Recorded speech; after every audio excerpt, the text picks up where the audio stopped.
राजस्थान प्रांत की भक्ति, शक्ति, वीरता और बलिदान के लिए प्रसिद्ध मेवाड़ का सुप्रसिद्ध कृष्ण धाम श्री सांवलिया जी का मंदिर चित्तौड़गढ़ जिले की पंचायत समिति भदेसर के मंडफिया गांव में स्थित है।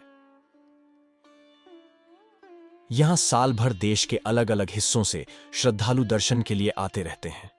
किंवदंतियों के अनुसार मीराबाई इन्हीं मुरलीधर की पूजा किया करती थी। आइए आज जानते हैं मंदिर का पूरा इतिहास और कुछ चमत्कारी किस्से पर। उससे पहले हमारे चैनल को सब्सक्राइब करें और कमेंट में जय श्री कृष्णा जरूर लिखें। भगवान श्री सांवलिया जी की इस चमत्कारी मूर्ति के ऐतिहासिक तथ्यों और जन श्रुतियों के अनुसार मेवाड़ के अधिपति राणा संग्राम सिंह की बाबर से लंबे युद्ध के बाद विक्रम संवत 1584 में मृत्यु हो गई। मीराबाई के सांसारिक पति भोजराज भी विवाह के बाद 7-8 वर्ष तक जीवित रहे।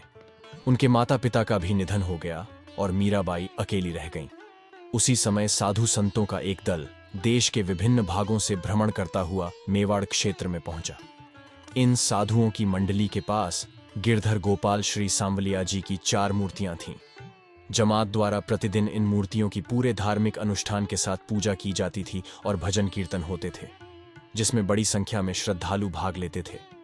चित्तौड़ के पास बेडच नदी के तट पर एक रमणीय हरे भरे स्थान पर श्री सांवलिया जी की 4 मूर्तियों के साथ इस जमात के आगमन और पड़ाव पर आसपास के क्षेत्रों से असंख्य भक्त उनके दर्शन के लिए उमड़ पड़े और वे भजन कीर्तन के साथ आनंद मनाने लगे। संयोगवश भक्तिमती मीरा को भी इसी जमात में सत्संग का अवसर मिला। जमात में श्री सांवलिया जी की 4 मूर्तियों में से एक ने मीरा का मन मोह लिया। वह इन मनमोहक सांवलिया जी की मूर्ति को निहारती रही, वीणा बजाती रही, नाचती रही और भजन गाती रही। संतन धींग बैठ बैठी लोकलाज खोई। चलते चलते वह वृंदावन चली गई, जबकि एक अन्य मान्यता के अनुसार वह द्वारका गुजरात चली गई, जहां भक्ति रस की धारा बहाते हुए वह भगवान श्री द्वारकाधीश में विलीन हो गई। इधर मीरा को मंत्रमुग्ध कर रही सांवरिया जी की छोटी मूर्ति सहित 4 मूर्तियों को लेकर साधु संतों का वह समुदाय भ्रमण करता रहा। ये 4 मूर्तियां दयाराम नामक साधु की टोली के पास थीं। समय बीता, महीने बीते, साल बीते इत्यादि। जब बादशाह औरंगजेब को भी इन मूर्तियों के बारे में पता चला, तो उसकी सेना ने हिंदू मंदिरों को नष्ट कर दिया और मूर्तियों को तोड़ दिया और खंडित होकर चित्तौड़गढ़ तक आ गया। इन 4 मनमोहक मूर्तियों की रक्षा के लिए संत दयाराम की टोली को आगे आता देख और औरंगजेब की मुगल सेना को उनका पीछा करते देख भगवान की प्रेरणा से दयाराम की टोली भातसोड़ा के पास बागुंड गांव के पास एक बरगद के पेड़ के नीचे 10-15 फीट गहरा गड्ढा खोदकर 4 मूर्तियों को उसमें रख दिया गया और मिट्टी से भरकर साधुओं ने उस स्थान पर धूनी जमा ली और भजन कीर्तन में लग गए। मुगल सेना आई, लेकिन मूर्तियां नहीं ढूंढ पाई और आगे बढ़ गई। मूर्तियों को सुरक्षित मानकर जमात वहीं डेरा जमाए रही, भजन कीर्तन होता रहा। बाद में जमात के मुख्य महंत का निधन हो गया।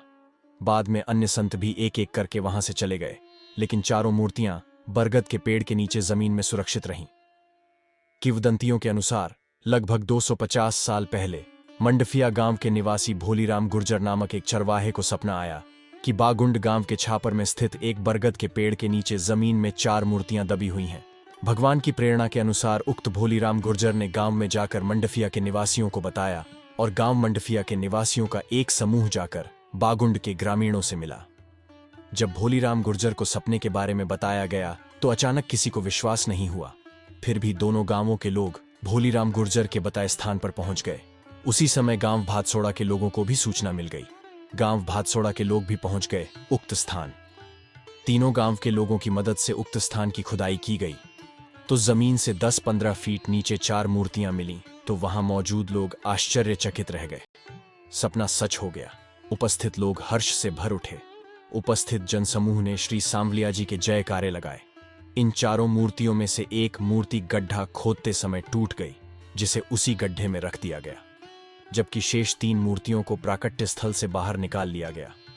आपस में विचार विमर्श करने के बाद इन तीनों मूर्तियों में से एक मूर्ति को प्राकट्य स्थल बागुंड में तथा दूसरी मूर्ति को ग्राम भातसोड़ा में तथा तीसरी सुंदर मूर्ति को ग्राम मंडफिया के निवासियों ने बड़ी धूमधाम से स्थापित किया। धाम सहित श्री सांवलिया सेठ के जयकारे लगाते हुए मंडफिया लेकर आए। श्री सांवलिया जी की मूर्ति को अस्थायी तौर पर परेंडे स्थित भक्त भोलीराम गुर्जर के घर में स्थापित किया गया था। मंडफिया गांव में भक्त भोलीराम के घर में अस्थायी रूप से श्री सांवलिया जी की वही मूर्ति रखी हुई है जिसने भक्त मीरा का मन मोह लिया था और जिसे देखकर वह आनंदित होकर नृत्य करती थीं। वह भजन कीर्तन करती थीं। विक्रम संवत की 16वीं शताब्दी के उत्तरार्ध में भक्त मीरा को मोहित करने वाली सांवलिया जी की मूर्ति के चमत्कारों की गाथा धीरे धीरे फैलने लगी। यह मंडफिया क्षेत्र की सीमा को पार कर दूर दूर तक फैलने लगा और इसे देखने आने वाले श्रद्धालुओं की संख्या बढ़ती गई। लोगों के बीच इसे एक चमत्कारी मूर्ति के रूप में स्वीकार किया गया। दिन ब दिन प्रभु श्री सांवलिया जी के दर्शनार्थियों की बढ़ती संख्या के कारण ग्राम मंडफिया एवं आसपास के 16 गांवों के प्रमुख भक्तों से चर्चा कर इस चमत्कारी मूर्ति को भक्त भोलीराम गुर्जर के परिंदा से हटवाकर पूर्ण धार्मिक अनुष्ठान किया गया। बाहर पूजा अर्चना के बाद भक्त भोलीराम के घर के पास एक कुएं के पास कच्चा मंदिर बनाकर शुभ मुहूर्त में स्थापित किया गया। मंदिर की आय एवं कार्य के विस्तार को देखते हुए वर्ष 1956 में श्री सांवलिया जी मंदिर प्रबंधकारिणी समिति का पंजीकरण कराया गया। ग्राम मंडफिया सहित आसपास के 16 गांवों के 65 सदस्यों को लेकर एक ट्रस्ट बनाया गया। ट्रस्ट के गठन के साथ ही मंदिर की आय में भारी वृद्धि होने लगी। भक्तों की संख्या में वृद्धि के कारण 1961 में कच्चे केलुपोस मंदिर के स्थान पर एक विशाल पक्का मंदिर का निर्माण कराया गया। वर्ष 1980-86 में इस विशाल पक्के मंदिर में कांच का बेहद खूबसूरत और आकर्षक काम किया गया था। 1956 से 2 दिसंबर 1951 तक इस मंदिर की देखभाल प्रबंधन समिति द्वारा की गई और कई विकास कार्य किए गए। श्री सांवलिया जी मंदिर मंडल की आय में वृद्धि तथा कार्य विस्तार तथा श्रद्धालुओं के आगमन की गति से ऐसी स्थितियां निर्मित हुईं जिसके फलस्वरूप 3 दिसंबर 1991 को राजस्थान सरकार द्वारा श्री सांवलिया जी मंदिर का अधिग्रहण कर लिया गया। बोर्ड की स्थापना श्री सांवलिया जी मंदिर मंडल मंडफिया के नाम से की गई थी। श्री सांवलिया जी के दर्शनार्थ श्रद्धालुओं के बढ़ते आवागमन के कारण मुख्य मंदिर एवं आसपास का परिसर अत्यंत संकीर्ण प्रतीत होता है तथा दर्शनार्थियों की सुविधा एवं सुव्यवस्था को ध्यान में रखते हुए 1976 में तत्कालीन मंदिर बोर्ड प्रबंधन के सहयोग से नगर नियोजन विभाग उदयपुर ने मंदिर विस्तार और परिसर विकास शुरू किया। योजना की रूपरेखा तैयार की गई और भूमि अधिग्रहण के बाद प्रभावित लोगों का पुनर्वास किया गया और 3 करोड़ 34 लाख रुपए का मुआवजा दिया गया। अधिग्रहण के बाद गुजरात के अक्षरधाम की तर्ज पर एक भव्य नए मंदिर का निर्माण कार्य वर्ष 2000 से शुरू हुआ, जिस पर लगभग 50 करोड़ रुपए खर्च किए जाने का प्रस्ताव हुआ। श्री सांवलिया जी में वर्ष भर विभिन्न पारंपरिक धार्मिक उत्सवों का आयोजन किया जाता है। मुख्य रूप से जन्माष्टमी, जलझूलनी एकादशी, 3 दिवसीय विशाल मेला, दिवाली और अन्नकूट देवउठनी एकादशी, निर्जला एकादशी, देवशयनी एकादशी, होली, शरद पूर्णिमा, बसंत पंचमी, महाशिवरात्रि आदि त्योहारों का आयोजन पूरे हर्षोल्लास के साथ भव्य तरीके से किया जाता है। हर माह कृष्ण पक्ष की चतुर्दशी को श्री सांवलिया सेठ का भंडार दान पेटी खोला जाता है तथा हर माह अमावस्या को महाप्रसाद का आयोजन किया जाता है। श्री सांवलिया जी के भंडार से प्राप्त आय की राशि न केवल मंदिर निर्माण और धार्मिक कार्यों पर खर्च की जाती है, बल्कि इस आय का एक बड़ा हिस्सा जन कल्याण कार्यों जैसे मंदिरों, संपर्क मार्गों, पेयजल, रोशनी और स्कूल भवनों के निर्माण पर भी खर्च किया जाता है। 16 संबद्ध गांवों में धार्मिक उत्सवों आदि के आयोजन पर व्यय होता है। विशाल निःशुल्क शल्य चिकित्सा शिविरों का आयोजन किया जाता है। निःशुल्क नेत्र चिकित्सा शिविरों का आयोजन किया जाता है तथा गरीब एवं पिछड़े वर्ग के गंभीर रोगों से पीड़ित लोगों को आर्थिक सहायता दी जाती है। विशाल गौसेवा सदन के संचालन पर बड़ी धनराशि खर्च होती है। मंडफिया गांव में विशाल सामुदायिक स्वास्थ्य केंद्र भवन, महाविद्यालय भवन, उच्च प्राथमिक विद्यालय भवन, बालिका उच्च प्राथमिक विद्यालय भवन, उच्च प्राथमिक विद्यालय भवन, विशाल श्री सांवलिया जी बस स्टैंड, प्रथम श्रेणी पशु चिकित्सालय भवन आदि का निर्माण कराया गया है। जिला मुख्यालय चित्तौड़गढ़ की श्रेणी में रुपये का अनुदान। सरकारी सार्वजनिक अस्पताल के निर्माण कार्य के लिए 2.5 करोड़ रुपए का अनुदान दिया गया तथा असहाय लोगों के इलाज हेतु आर्थिक सहायता प्रदान की जाती है। प्रभु श्री सांवलिया सेठ के चमत्कारों के बारे में कई किंवदंतियां प्रचलित हैं और कई लोग आज भी कई चमत्कारों के प्रत्यक्षदर्शी के रूप में मौजूद हैं। प्रभु श्री सांवलिया के गर्भगृह के पास दाहिनी ओर दक्षिण दिशा में एक कुआं आज भी स्थित है, जिसे घी कुआं के नाम से जाना जाता है। गांव के कई बुजुर्ग और कई प्रबुद्ध लोग अपनी कहानियां सुनाते रहते हैं कि एक बार अन्नकूट के दिन मालपुआ बनाने के लिए अन्य सभी आवश्यक सामग्रियां पर्याप्त मात्रा में थीं, लेकिन बड़ी संख्या में तीर्थयात्रियों के आने के कारण घी कम पड़ गया। भक्त भोलीराम के प्रयास के बाद भी आसपास घी उपलब्ध नहीं हो सका। परिवहन के साधनों के अभाव के कारण तुरंत बाहर से घी प्राप्त करना भी संभव नहीं था। इससे पहले कि भोलाराम श्री सांवलिया सेठ को पुकारता, दरवाजे पर खड़े एक बहुत बूढ़े सज्जन ने भोलाराम से पूछा कि इतना परेशान और घबराया हुआ क्यों है। भोलाराम ने अपनी परेशानी का कारण बताया। इस पर वृद्ध ने प्रेरणा दी कि पास के कुएं से आवश्यकता अनुसार पानी निकाल लेना और व्यवस्था हो जाने पर उतना ही घी वापस उसी कुएं में डाल देना। भोलाराम ने वैसा ही किया। कुएं का पानी कढ़ाई में गिरते ही घी बन जाता था और आवश्यकता अनुसार मालपुए बन जाते थे। सानंद अन्नकूट का अनुष्ठान संपन्न हुआ।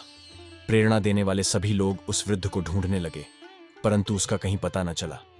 यह प्रभु श्री सांवलिया सेठ का मायावी चमत्कार ही था कि वे बूढ़े व्यक्ति के वेश में भोलाराम की समस्या का समाधान सुनकर चमत्कारी मूर्ति में विलीन हो गए। इस चमत्कार से भी बड़ा चमत्कार तब देखने को मिला जब भोलाराम ने घी की व्यवस्था करने के बाद कुएं में फिर से उतना ही घी डाल दिया जितना बूढ़े ने बताया था। कुएं में डाला गया घी पानी पर तैरने के बजाय पानी में मिल गया।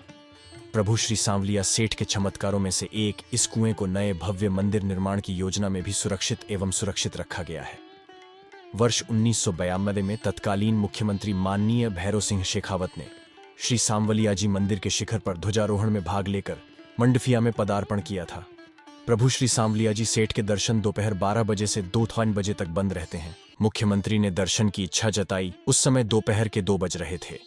आनन फानन में पुजारी को बुलाया गया। मंदिर के दरवाजे पर लगे ताले को तोड़ने का प्रयास किया गया।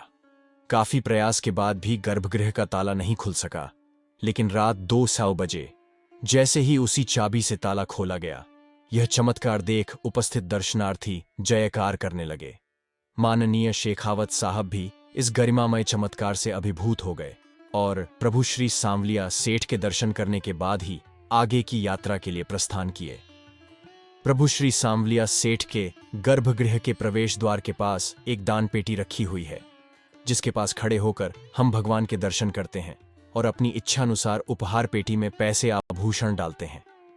प्रत्येक कृष्ण पक्ष की चतुर्दशी को राजभोग आरती के बाद हजारों भक्तों और आगंतुकों, मंदिर बोर्ड के अधिकारियों, कर्मचारियों, बैंक कर्मचारियों की उपस्थिति में दान पेटी खोला जाता है। मंदिर के मध्य में बने मंडप में दान पेटी से निकाले गए धन को ढेर करके छांटा जाता है और गिना जाता है। जब से प्रभु श्री सांवलिया सेठ के भव्य मंदिर का निर्माण कार्य शुरू हुआ है, तब से राजकोष दान पेटी से निकलने वाली राशि धीरे धीरे बढ़ती गई है और 1 माह में यह राशि 1 करोड़ रुपए से भी अधिक निकल जाती है। इस वृद्धि को देखते हुए प्रभु श्री सांवलिया सेठ के द्वार के पास लगभग 5 करोड़ की राशि एकत्रित करने की क्षमता वाला 125 किलो का भव्य एवं कलात्मक चांदी का भंडार दान पेटी स्थापित किया गया है। श्री सांवलिया सेठ के खजाने में बढ़ती हुई धनराशि इस बात का प्रत्यक्ष प्रमाण है कि भगवान श्री सांवलिया सेठ अपने भक्तों की मनोकामनाएं पूरी करते हैं और अपने चमत्कारों से भक्तों की भक्ति को पोषित करते हैं। श्री सांवलिया जी का भंडार अनोखा है। जितना पैसा बढ़ता है, खर्च उतना ही कम होता है। दोस्तों, आज के वीडियो में इतना ही। आशा करते हैं आपको ये वीडियो पसंद आया होगा। अगर हाँ, तो हमारे चैनल को सब्सक्राइब करें और वीडियो को लाइक करें।